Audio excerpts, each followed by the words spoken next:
ಹೇಳಿದ್ರು. ಹೌದು, ಗೀತಪ್ರಿಯಾ ಮೇಡಮ್ ಕೂಡ ನಮ್ಮ ಕಾರ್ಯಕ್ರಮದಲ್ಲಿ ಭಾಗಿಯಾಗಿದ್ದಾರೆ. ಇತ್ತೀಚೆಗಷ್ಟೇ ಸಿನಿಮಾ ಕೂಡ ಕಂಡಿದೆ. ವಿ ಮನೋಹರ್ ಸರ್ ಅವರ ಸಂಗೀತ ನಿರ್ದೇಶನದ 150ನೇ ಸಿನಿಮಾ ನಿರಂಜನ್ ಶೆಟ್ಟಿ ಅವರು ಇನ್ಸ್ಟಾ ಎಂಟರ್ಪ್ರೈಸಸ್ ನಲ್ಲಿ ಶ್ರೀಮತಿ ನಾಗವೇಣಿ ಎನ್ ಶೆಟ್ಟಿ ಅವರ ನಿರ್ಮಾಣದಲ್ಲಿ ಮೂಡಿ ಬಂದಿದೆ. ಸೊ ಬಹಳ ಅದ್ಭುತ ಗಾಯಕರು ಸಿನಿಮಾದ ಹಾಡುಗಳಿಗೆ ಧನಿಯಾಗಿದ್ದಾರೆ.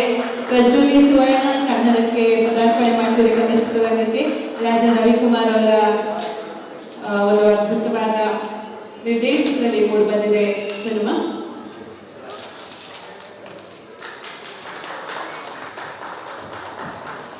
ಕಾರ್ಯಕ್ರಮಕ್ಕೆ ಇನ್ನೇನು ಕೆಲವೇ ಹೊತ್ತಿನಲ್ಲಿ ಕರ್ನಾಟಕ ಸರ್ಕಾರದ ಆರೋಗ್ಯ ಮತ್ತು ಕುಟುಂಬ ಕಲ್ಯಾಣ ಇಲಾಖೆಯ ಸಚಿವರಾಗಿರುವಂತಹ ಶ್ರೀ ದಿನೇಶ್ ಗುಂಡೂರಾವ್ ಸರ್ ಕೂಡ ಬಂದು ಭಾಗಿಯಾಗಿದ್ದಾರೆ. ಸಿನಿಮಾ ತಂಡಕ್ಕೆ ಶುಭಾಶಯಗಳನ್ನು ಕೋರ್ತಾರೆ. ವೇದಿಕೆ ಕಾರ್ಯಕ್ರಮದ ಬಳಿಕ ವಿ ಮನೋಹರ್ ಸಂಗೀತ ಸಂಜೆ ಇದೆ. ಈ ಕಾರ್ಯಕ್ರಮದಲ್ಲಿ ನಮ್ಮ ಜೊತೆಗೆ ಕನ್ನಡದ ಒಂಥರ ದಿಗ್ಗಜ ಹಾಡುಗಾರರು ರವೀಂದ್ರ ಸುರ್ಗಾವಿ ಸರ್, ರಾಜಶೇಖರ್ ಸರ್, ಬೇರೆ ಬೇರೆ ಗಾಯಕರು ಕೂಡ ಹಾಡ್ತಾರೆ. ಪ್ರೀತಿಯ ಅಭಿನಂದನೆಗಳು ವಿ ಮನೋಹರ್ ಸರ್. 150, 200, 250, 500 ಗಡಿ ದಾಟಿಗೆ ನಾವೆಲ್ಲರೂ ಆಶಿಸ್ತಾ ಒಂದು ನಲ್ಮೆಯ ಚಪ್ಪಾಳೆ ಮುಖೇನ ಸರ್ಗೆ ಅಭಿನಂದನೆಯನ್ನು ಸೂಚಿಸೋಣ. Thank you.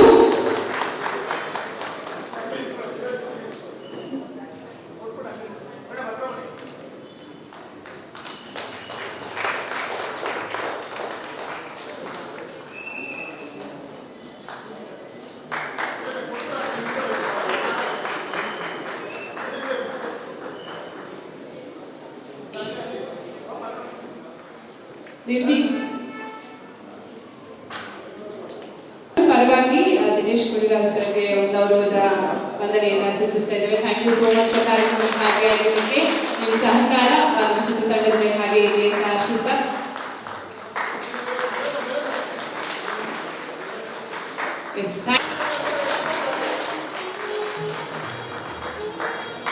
ಹಾಗೆ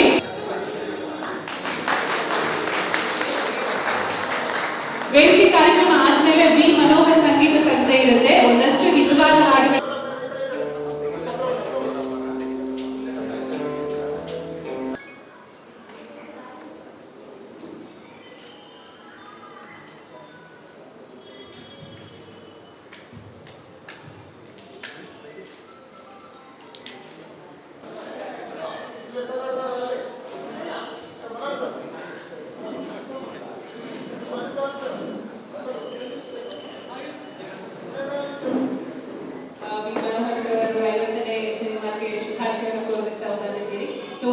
ಪ್ರೇಮ ಕೂಡ ತಗೊಳ್ಳೋಣ. ಹಾಡು ನೋಡಿದ್ಮೇಲೆ ನಾವು ಒಂದು romantic song from the movie 31 Days. ವೇದಸಿ ಅವರ ಯೂಟ್ಯೂಬ್ ಚಾನಲ್ ಸಿನಿಮಾದ ಹಾಡುಗಳ ಅಳವಡಿಸಿಕೊಂಡಿದೆ. ಇವತ್ತು ಆಡಿಯೋ ಲಾಂಚ್ ಆಗ್ತಾ ಇದೆ.